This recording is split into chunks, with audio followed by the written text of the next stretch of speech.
Hey everybody, welcome to I Dream of Jeannie, Mistakes, Goofs, and Oddities, Season 3. So now we're going to start going through the episodes of Season 3 and see all the mistakes and mess-ups and bloopers that we can find. So let's start right in. Now, this is Episode 1, and it's titled Fly Me to the Moon. And as the camera pans over to the left, you'll start to see the shadow of the camera along the bed here. So just kind of watch as the camera moves and watch in this area. And there you can see the camera shadow right there in the corner. So for Season 3, it looks like they have redesigned the house a little bit, gussied it up a little bit. We now have some wood paneling going on back here. And it looks like they've painted everything with this kind of olive green that was kind of a notorious color for back in those days. Looks like they've actually put some green carpeting on the staircase. A little bit of green in these little plus signs I always noticed on the wall. So it looks like they just kind of made things look a little more fresh. Now, Larry Storch is the guest star in this episode, and he does such a great job playing Sam, the chimpanzee that Jeannie turns into a human. He was so well casted for this role. Larry's ability to do the physical comedy right here is absolutely fantastic. This is episode 2, and it's titled Jeannie or the Tiger. Now we can see this part of the house that we haven't seen yet, and we can see how they've remodeled all of this too. There's more wood paneling over here. They've got the kitchen all redone now with this kind of glass area, and now we have this chest that Jeannie's bottle would always be displayed on. This is the first time that we get introduced to Jeannie's evil sister. Now, you'll notice here after Jeannie blinks to clean up the table, you can see there's some blue light casting on her hands and a little bit on the flowers. That's because Jeannie's sister, her smoke is blue, and they're going to use the real smoke effect on here, and they're going to have the blue light shining on Jeannie's sister's smoke. Barbara Eden said she really enjoyed doing the episodes with her evil sister because it gave her a chance to play a totally different character, and so I'm glad she had a good time. Now, the costume here we actually saw Jeannie wear in a second season episode briefly, but it is now officially Jeannie's sister's costume. And this effect is pretty cool. This is kind of twice as much work for Barbara Eden when they do these episodes, because she has to play both the Jeannie role and the sister role. But the way they do this is they use a split screen, and they'll usually have a distinctive line down the middle where they can splice the two parts of the film together. So she's got to play this part here, whichever order they do it, and then they have a double playing Jeannie's sister so that she can get the right eye line. And then she's got to go back and refilm this part of the same scene but playing her sister, and then they'll have a double that's filling in for Barbara Eden. This is the actress that plays the double for either Barbara Eden or Jeannie's sister, whichever way. But you can kind of tell that it's not Barbara Eden, but it's a very close resemblance to her in the face. But this poor actress never got any credit for this role. When Major Healy is sneaking into the house through the window over here, Jeannie's sister will blink to disappear, but the special effects person added the sound effects too soon before she blinks out. Right there, so you can see that they didn't quite get it lined up. Now, there's an interesting mistake that occurs in this scene. So, Major Healy will take off this little blindfold gag thing off of Jeannie's sister, and her line is, "Okay, Sugar Plum." And when she does that, she blinks. You can see that Barbara Eden does the blink, but actually she wasn't supposed to do it right there because Major Healy had one more line to say. But if you watch Barbara Eden's expression, you can kind of tell that she realized she messed up, but they went ahead and went on with the scene, and they didn't do another take of it. And then when Major Healy does disappear, you'll see that Jeannie's sister doesn't actually blink. Okay. Okay. Okay, Sugar Plum. There's the blink. Send me someplace warmer. I catch cold easy. Someplace with a beach.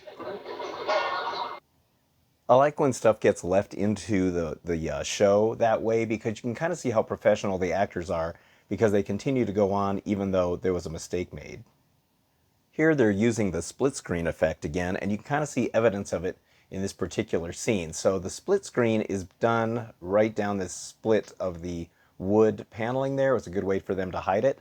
But now watch as Jeannie's sister backs up out of the scene. The shadow on this part of the wall doesn't match up to her movements, and that's because Larry Hagman and Barbara Eden are doing their scene, and they're talking to Barbara's stand-in or her double, and so it's actually the shadow of the double moving out of the scene that we see on the wall here. Because if you watch the shadow on this half of the screen, because that's where Barbara Eden actually is, that shadow matches, but you'll see how the two don't match quite up in that spot. So I'll do this in slow motion so we can kind of get a better idea of what's going on here.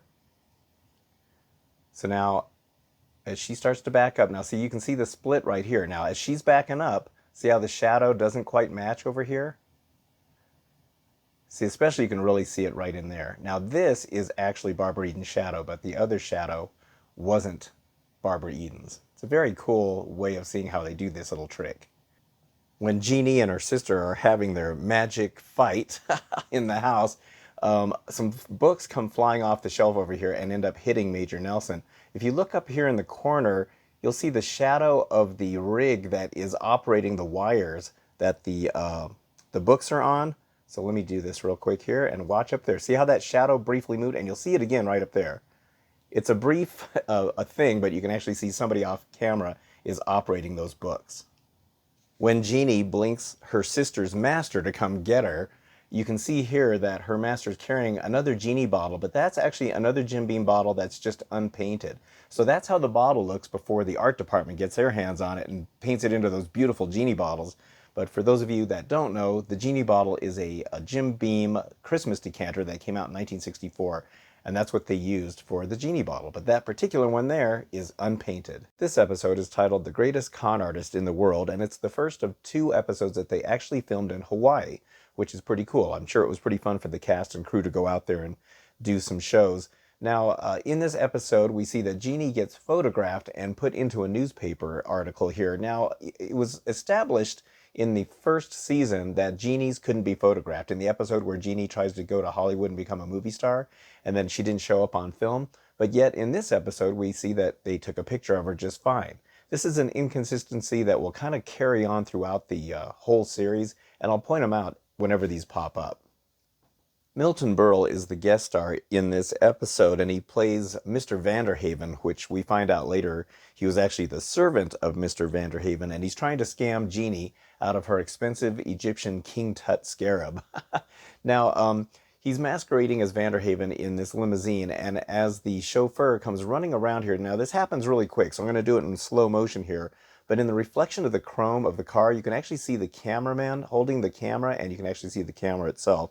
So let's do this in slow motion. You can see it right there. Now see how you can see his arm and the camera right there?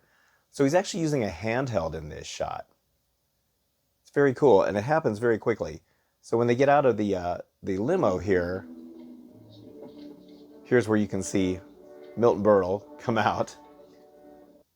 Now, the gentleman that plays the chauffeur in this episode is actually Hal Cooper. If that name sounds familiar, it's because you see his credit on about 54 episodes of I Dream of Jeannie. He was actually the director of many episodes of Jeannie, and he also was a producer as well of many other shows, as well as a director. So it's kind of cool that he actually gets to get an acting gig in this episode. Barbara Eden had a funny story when it came to this episode. She, during the break between filming, I guess Milton Berle took off his shoes for some reason and his socks, and Barbara happened to look down at his feet, and she had a bit of an expression on her face, and Milton Berle noticed her expression, and he said something to the effect of, don't be surprised, I'm the 10th child of a family of 10 or something, and he always got hand-me-down clothes and shoes. I guess his feet, his toes were all crunched up, and they were all crumpled up, and that's how his toes were kind of looking. So when she saw his feet, she was a little bit shocked, and so Milton Berle just explained that he always had shoes that never fit. I guess he never had a pair of shoes that fit him because he got all these hand-me-downs. So I thought that was pretty interesting. Poor Milton Berle. In the scene where Jeannie is showing all these diamonds that she collected on the land that Milton Berle's character scammed her into trading her valuable King Tut scarab for, these are the close-ups of the diamonds that we see. They're like polished cut diamonds. But when they show the diamonds from far away, you can see here they just look like pieces of quartz that they just laid out here. So they don't match up. But then later on, Jeannie blinks them into rock candy.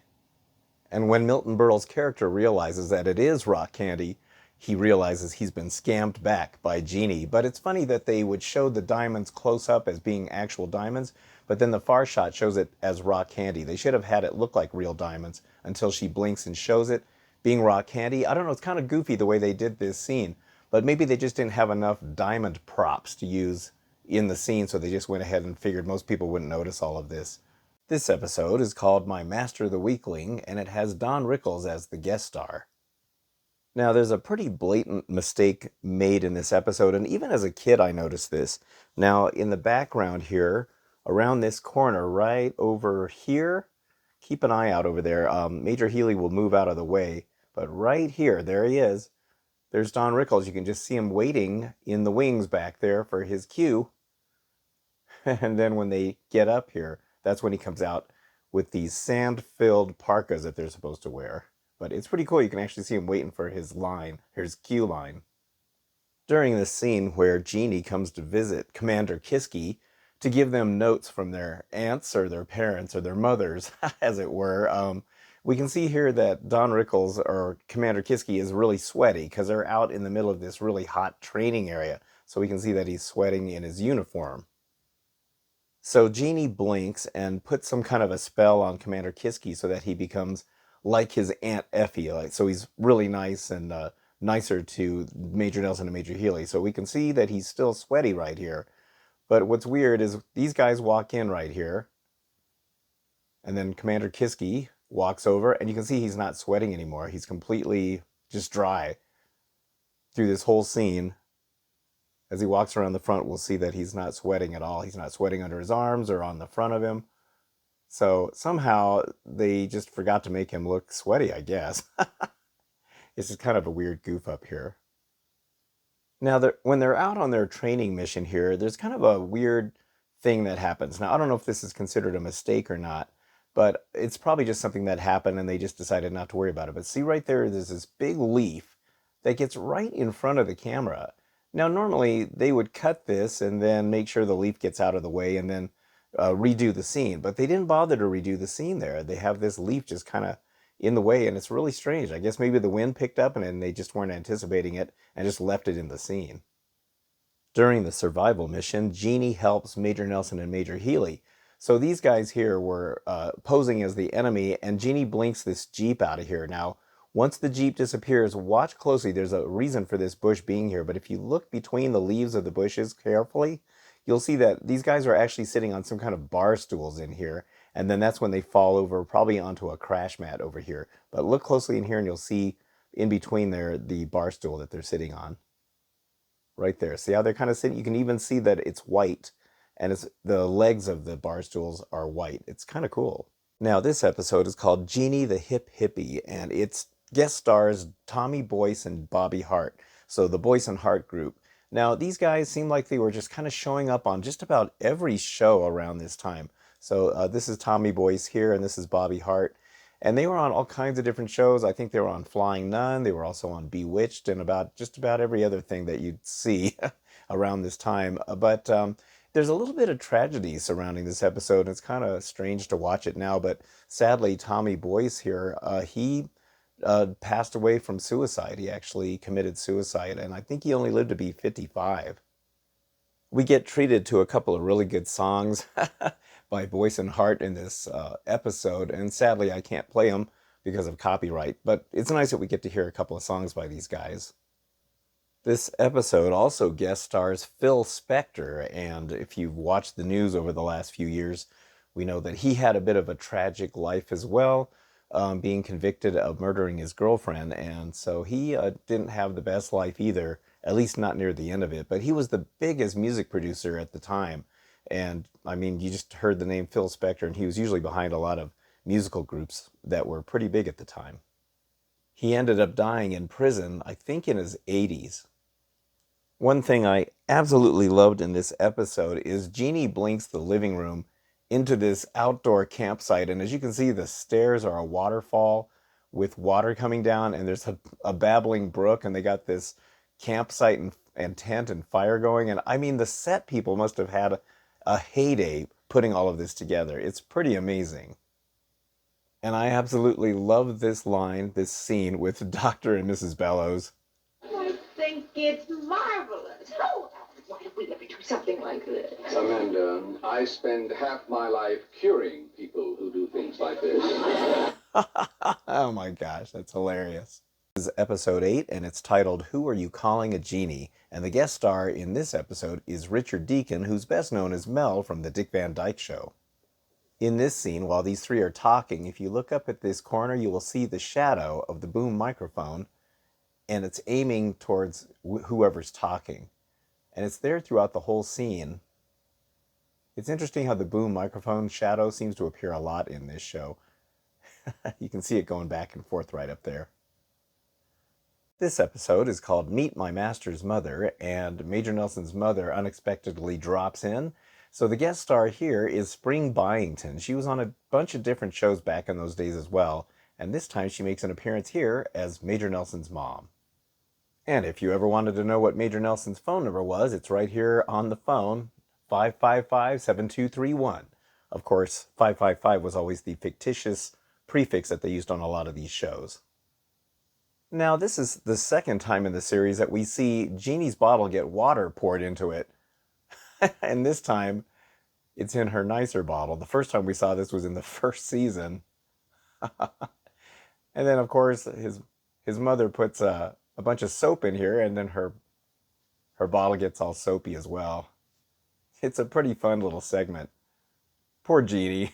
She's just trying to relax in her own bottle. This segment is hilarious because Jeannie blinks this fog in Major Nelson's living room, and of course suspicious Dr. Bellows doesn't understand what's going on. But if you look here, you can see there's a filter on the lens that's making this fog on the front, because the fog kind of follows them along, which it wouldn't actually do if it was real fog. So it's a mixture of real fog in the house and then the little filter that they put on the lens right here. I love this part of the episode. It's really funny. When Jeannie and Major Nelson are listening in on the conversation between Dr. Bellows and Major Nelson's mother, we can see that they're on the spiral staircase over here eavesdropping.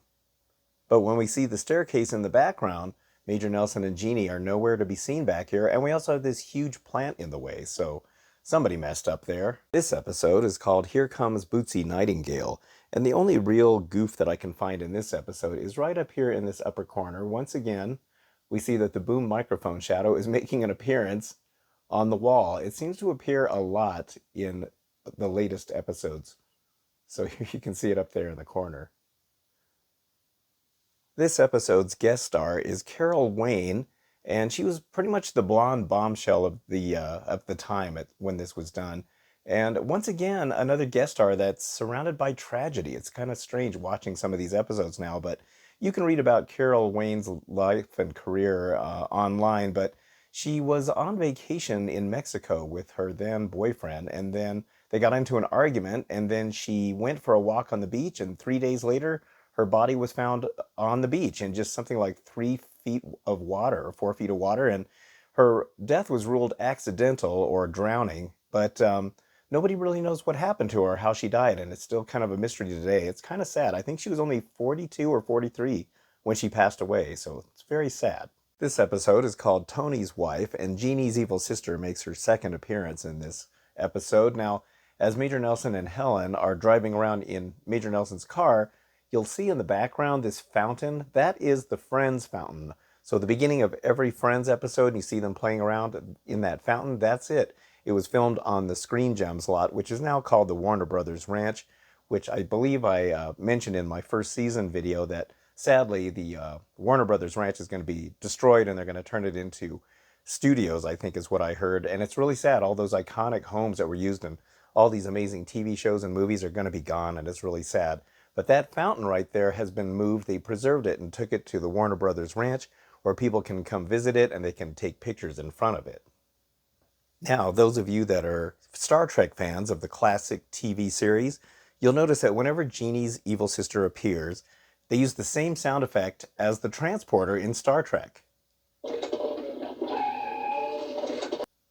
And that's the same sound effect whenever they would activate the transporter on Star Trek, so it's really neat. When Jeannie's sister tries to sabotage Major Nelson and Helen's date, you can see here there's a split that's already done on the boat. You can already see that little split right there because Jeannie's sister is going to make it fall apart right at that point. When she blinks, we'll see it split right there. This episode had a lot of effects that they had to do, so it's pretty amazing that they were able to pull these off on a weekly show. The boat ends up going over Major Nelson's head, but if you look closely over here, you'll see Larry Hagman actually pulled the boat over his head right there. So he actually pulled it over himself for that little stunt. Major Nelson tries to trap Jeannie's sister in this perfume bottle, and there was a funny story that Barbara Eden had, and it was either about this episode or another one where she had to be in a giant container like this containing liquid, but she said they had her in this bottle. They had to lower her down into this liquid, and then they all broke for lunch and forgot about her and just left her in there. And I don't know if they did it on purpose as a joke or if they honestly left her there, but the story was really funny when Barbara Eden told it about how she got left in this big jar of liquid. When Major Nelson realizes that Jeannie's sister is in the perfume bottle, he traps her inside there. But if you look closely, Jeannie's sister isn't actually in the bottle. You can see right there where he captures her. This episode is called Jeannie and the Great Bank Robbery. Now, once again, they do one of these interesting sleight of hand tricks that they do in some of these episodes, which is very interesting. Now, you'll see this beach ball right here. Now, the beach ball comes around, it bounces in between some bushes, but if you watch very closely, and I'll try to pause it as we go here. Okay, so we can see the ball is heading down this little trail. Now, as Jeannie goes to get it, keep your eye on the beach ball right over here. Now, you'll see how it keeps on rolling back. And she says she's going to go get it, but now she doesn't actually go get the beach ball because you can see it's still back here, and she's making a left behind these hedges. She actually bends down to pick up another beach ball and pick it up. So there was actually two beach balls in the scene. It's very interesting. So I guess they just wanted to make sure that we saw that she picked up the beach ball to throw it back to whoever lost it. But in order to make Barbara Eden not have to chase after the ball and have one ready to go, they can make the scene work a lot smoothly by using two of them. It's very clever.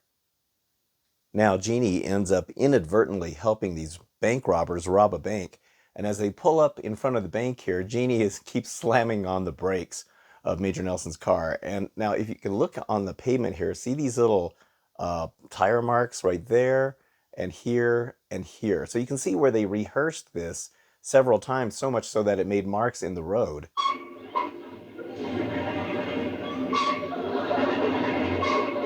So you can actually see where they had done those rehearsal scenes over and over.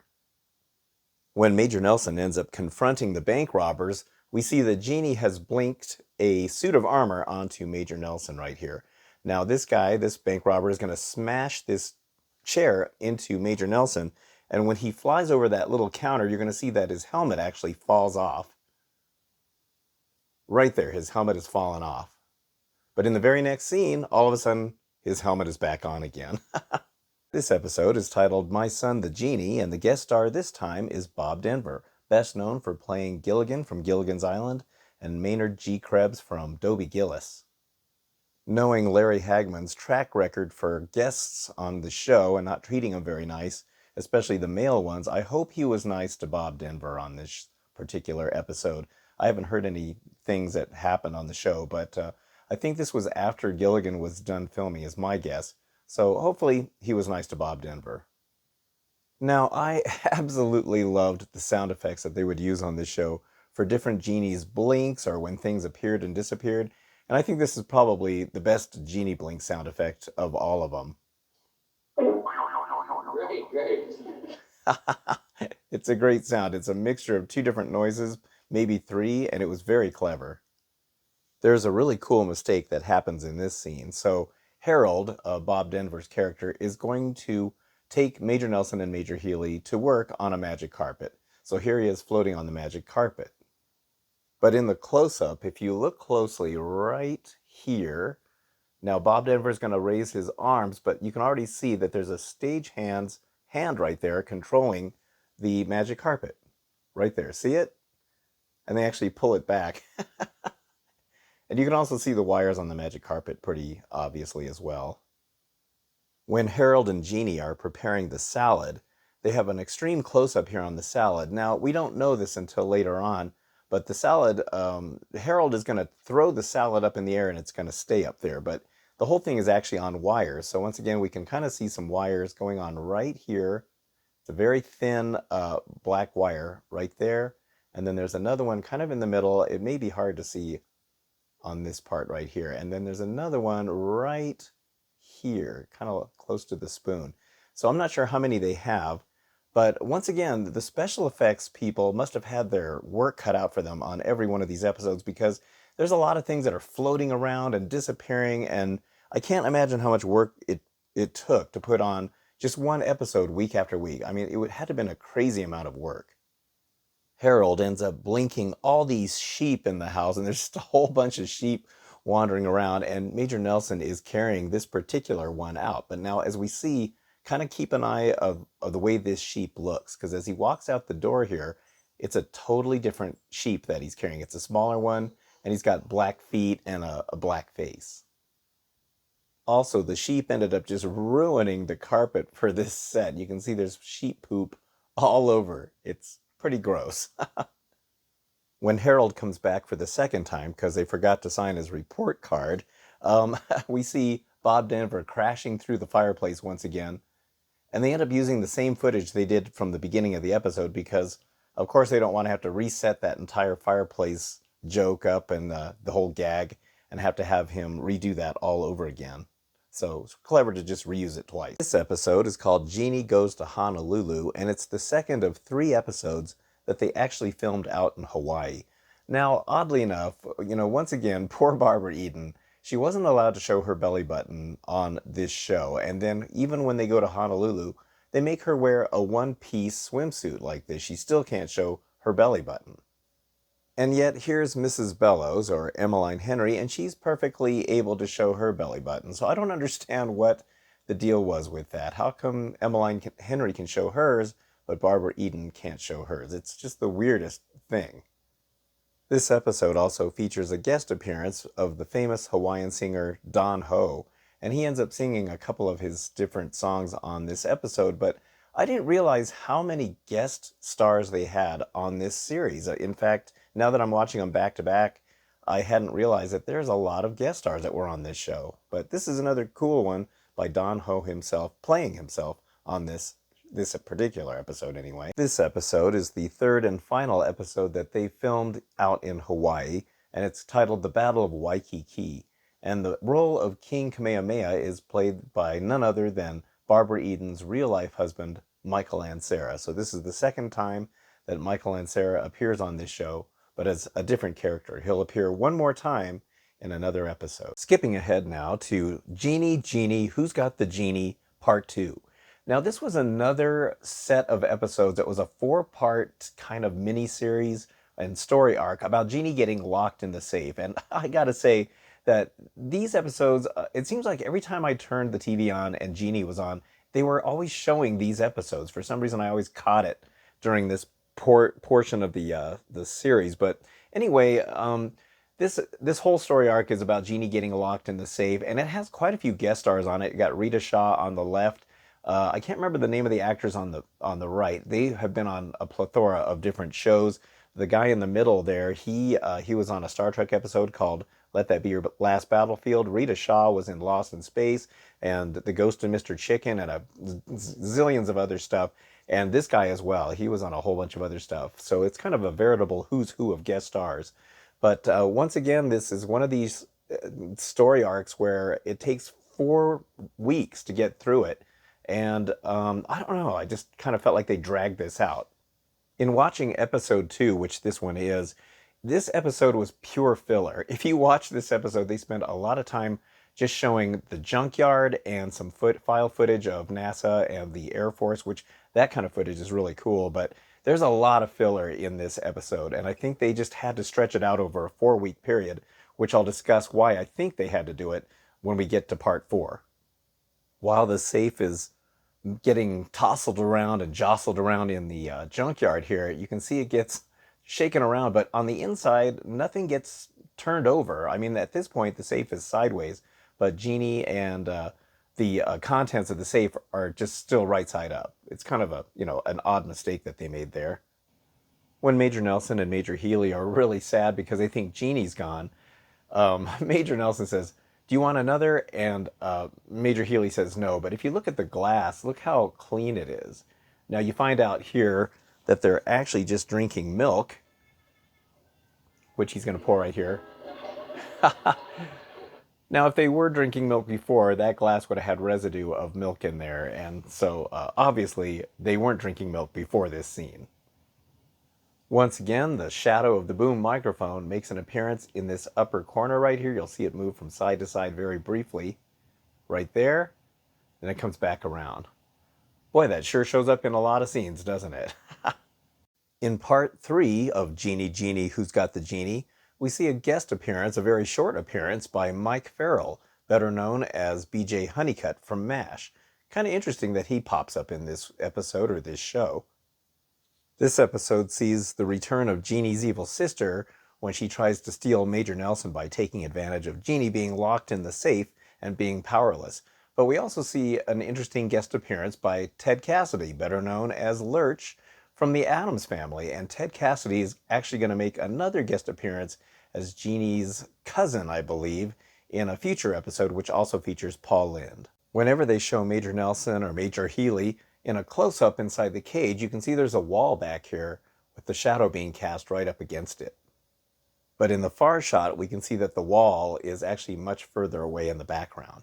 This is episode 4 and the final episode of the story arc of Jeannie, Who's Got the Genie. Now, if I can recall right, there was a contest going on, and I think it went on for a month where people could send in their postcards or their letters to guess what the combination was for the safe. And I don't remember what the prize was. If any of you can remember the whole story behind this contest and what the prize was, please comment in the comments down below, because I would love to know. But I always wondered whenever I saw this episode, when Major Nelson says the combination, he obviously ducks behind the safe so you can't see his mouth, and you can tell they had dubbed in the combination, which would be 497. So here we can hear it.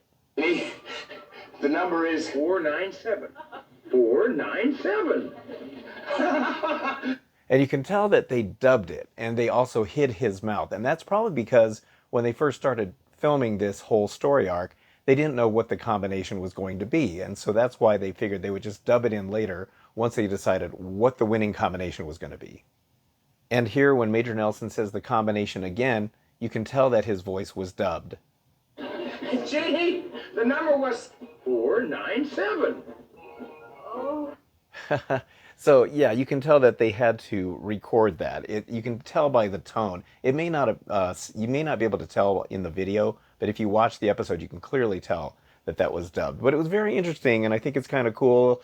And I think that's why episode 2 was just a filler episode and dragged out so long, because they needed to make it long enough, the story arc long enough, so that people had enough time to send in their guesses. When Jeannie blinks the earthquake, you'll notice that the water here doesn't shake at all. It stays totally still, and also you'll notice that the milk doesn't also get shaken at all. This episode is called Please Don't Feed the Astronauts, and at the very beginning of the episode, Major Healy went back inside to go answer the door because the doorbell rang, and he ends up yelling, Dr. Bellows. He's warning Jeannie and Major Nelson that Dr. Bellows is there. But if you listen closely, you can tell that it's not Bill Daly's voice, it's somebody else's voice.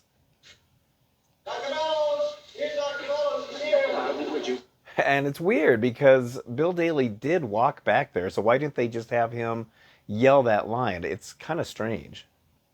This episode features the return of 2 guest stars. Now, this is the 3rd time that Paul Lynde ends up guest starring on this show, this time as Commander Porter. And then we also have Ted Cassidy, who was just on, I think, 1 or 2 episodes ago. And this time he plays Jeannie's cousin, Ahmed, I believe it was his name. If you look closely at the pole that Paul Lynde is tied to, you can see the pre-cut marks in the pole, because later on, Ted Cassidy is going to take a swipe with this sword and take out chunks of this pole, but you can see where it's already been pre-cut. And here you can really see the pre-cut marks in the pole.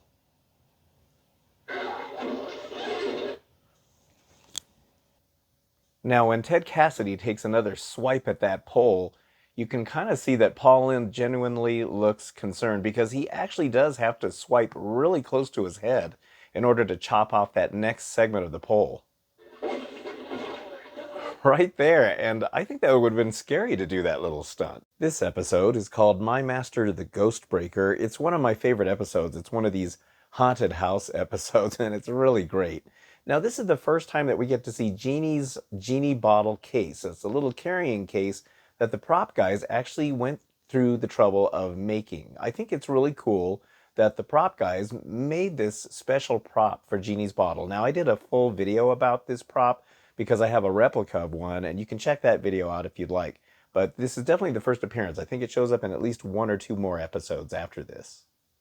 The actor that plays Smedley in this episode is absolutely hilarious. In this scene, Major Healy comes out of this door, and his robe gets caught in the door, and he falls down. Right there. Now, if you look closely, you can see that his robe got torn right there. See that little white area on there? So he accidentally tore his robe, and you can kind of see a little bit back here as well. And here you can really see where it's torn on the back of his robe. But in the next scene, when they come downstairs, all of a sudden his robe doesn't have the tear in it anymore. The actor on the right is the guest in this episode, and he'll show up again in a future episode in season 5, and it's after Major Nelson and Jeannie get married, and he appears as Jeannie's, it's either her uncle Fazmir or her uncle Asmire, I can't remember. He also showed up in an episode of Lost in Space, the one where he's always going, "Mr. Kid, no!" And those of you that are friends of Lost in Space will know what I'm talking about. When Jeannie smokes out of her bottle, she doesn't smoke out of it, she just disappears and appears. And she would do this a few times on the show, so it made you wonder, why did she have to smoke out of her bottle when she could just do it a lot quicker by disappearing and appearing all over again? So Major Nelson inherited this big, huge house in England from one of his relatives, but they never mentioned it again for the rest of the series, which is kind of odd. This episode is called Divorce Jeannie Style, and once again we see Abraham Sofair come back as the character of Haji, which I just love. He did such a good job playing this role. At the very beginning of this episode, see how there's smoke in there? They obviously cut the scene where he first appears, and it's kind of odd. I wish they would have shown it. And then in this scene, it immediately cuts to this, and there's no smoke, and it's a different angle of him. It's kind of a weird edit. I neglected to mention this in an earlier episode, but this is now the interior set that we see for Dr. and Mrs. Bellows' house. They're no longer using the Bewitched set, probably because they were filming Bewitched at the same time.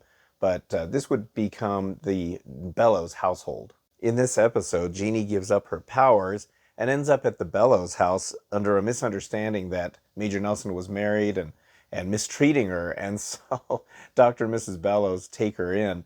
Now, once again, Dr. Bellows sees Jeannie, but in this episode, there's no mention that he remembers her from before. The second time that he saw her, he said something to the effect of, "Haven't I seen you before? Haven't we met before?" But in this episode, there's no mention of it at all. The actor on the right appeared in a previous episode, and it was the one where Jeannie blinks up this cake, and after everybody eats it, it makes them turn young. And so the actor that's on the right talked about, he was like the nutrition expert for NASA. Now in this episode, he plays Jeannie's divorce lawyer. This episode is called My Double-Crossing Master, and it contains, at least in my opinion, the best blooper out of the entire series. So whenever Jeannie blinks, I've explained this in other videos, but in case you didn't catch those, whenever Jeannie blinks and makes something appear and disappear, Barbara Eden and Larry Hagman have to do this thing called the freeze. So Jeannie says, "Read your paper, master," and Major Nelson goes, "What?" And then the director will say, "Freeze," and then the actors freeze. They can't move. And then during that time, a prop person will drop a newspaper down right about here on some invisible wires. And then the director will say, "Action," and then Major Nelson's supposed to react to this newspaper appearing right in front of his face. Now in editing, they'll cut that freeze out and put those two pieces of action together. And by doing that, it makes it look like something appears and disappears. And the reason they have to do the freeze is because if they move even just a little bit, say Barbara Eden moves her hand just a little bit, you're going to see the jump cut. All right, now the editor really screwed up on this scene. You can actually see Barbara Eden and Larry Hagman do the freeze. So you'll see Jeannie say, "Read your paper, master." You'll see Major Nelson say, "What?" and then you'll see this random newspaper come down right about here. So here we go. I had in mind. Read your paper, Master. Yes, I treasure every second we've been together. Oh, Okay, is he not wonderful? so that is really, really cool. You rarely ever see that in the episode. There's a couple times where you can briefly see the freeze, but in this case, you see the whole thing. So the editor really screwed up. Okay, so I'll do the editing for the editor just to kind of show you what I'm talking about. So we'll do this whole scene again. This is not exactly what I had in mind. Read your paper, Master.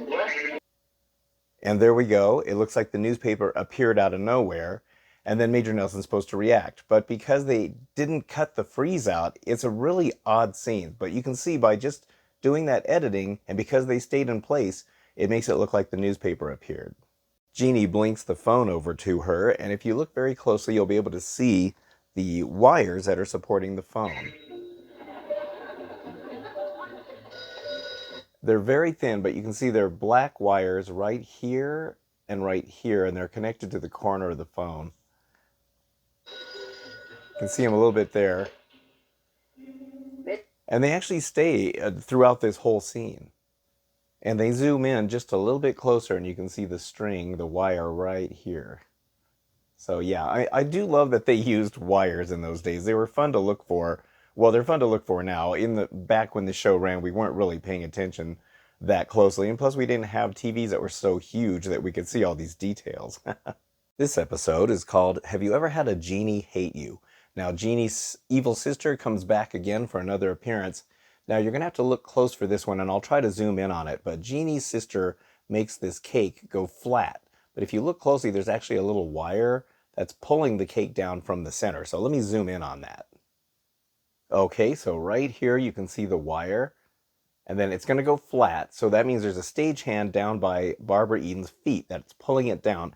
And then Jeannie blinks to make the cake come back up, and they just release the wire. So let me go ahead and show you how that works. Right there you can see it pulled tight. Okay, and then you can kind of see it sagging just a little bit. So you can see the wire just sagging a little bit. It's very thin and it's very uneasy to see, but it's actually there. It's kind of cool how they made that work. This episode is called Operation First Couple on the Moon. So Jeannie's sister once again comes back for another episode. Oddly enough, there are 2 back-to-back episodes with Jeannie's sister. Now, I'm assuming that they probably filmed these maybe weeks apart or even maybe months apart, and then they just, for whatever reason, aired them back-to-back, which is very strange. Now, there's a really odd edit that occurs in this scene.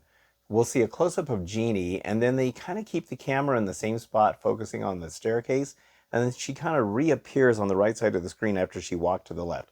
So let me do it in slow motion here, and I'll show you what I'm talking about. So here it is. She walks to the left, and then the camera stays focused on the bottom of the spiral staircase. But then here she is. She appears out of nowhere and comes back into the scene. It's a really weird edit. I don't know why they did that. I've always noticed that's a strange little spot in the episode. In the test lab scene, you can see here they're testing the anti-gravity. So Major Nelson is on the floor, but he starts to raise up. But if you look here, you can clearly, and I mean very clearly, see the board that he's laying on. And so they start to raise him up right there. But it's almost like they didn't even try to hide it. It's very obvious. You can also very obviously see the wires that are attached to Larry Hagman right here. And when Jeannie gets up off of Major Nelson's back, you'll see the other one on the left side. Right there. They're hidden pretty well in the background, though. If we watch in slow motion, you can really see the wires attached to Larry on this part and over here. They're pretty visible. They're reflecting into the light. And then near the top, so you can really see them, and then near the top, you'll see a little bit of a reflection again, right there. This is the last episode, episode 29 of season 3. It actually had less episodes than the season before, which I think had its 31 episodes in season 2. But in this one's called Haven't I Seen Me Someplace Before? And Major Nelson and Major Healy end up trading places because Jeannie gives Major Healy one wish. Now, when they change places right here, it's really strange because they actually used the sound effect from Bewitched whenever something appeared or disappeared on Bewitched. I'd like to trade places with you. Yeah. Good night, Tony. Right there. It's kind of like that weird bell sound that they always used on Bewitched. When Major Nelson and Major Healy switched places, it never made sense to me why only their voices got switched. I mean, their bodies were switched, but why did their voices stay the same? I'm the one who asked for the cup. Oh no, I distinctly heard my master. So they get confused because Dr. Bellows and Mrs. Bellows are hearing the other guy's voices coming out of the other person's body.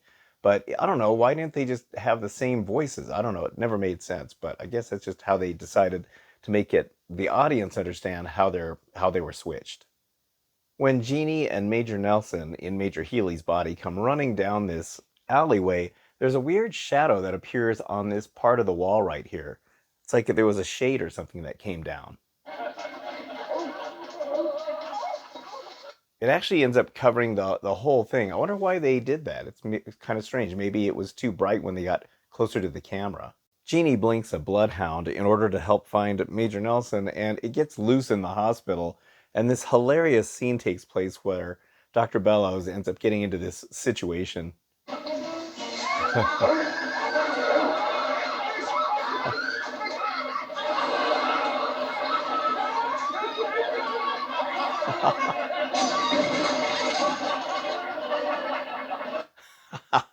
Oh man, I absolutely love it.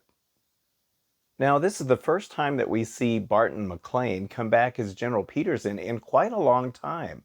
For some reason, he was missing for a while. I'm guessing that he was out for some health problems because sadly, Barton McLean passed away during the filming of this show, and he was replaced by Vinton Hayworth, who played General Schaefer, who would become the general for the rest of the show. But it's just kind of sad, but I guess he was better and came back to work by this time. So there we go. That's all the mistakes, goofs, and oddities that I could spot in Season 3. If you found any that I've missed, don't forget to comment down in the comments, because I'd really like to know what you've seen that I missed, because I always love finding all new bloopers and stuff like that on these shows, and particularly this one, because there's a lot of things that I'm sure I've missed. But anyway, I'm going to be working on Season 4, so I'm going to start getting cracking on that. These episodes take a long time to make because I got to go through each and every episode. But I hope you're enjoying these, and if you are, don't forget to hit the like and subscribe button. I'd really appreciate that. I always appreciate you watching. Thank you very much. See you on the next video, and have a good one.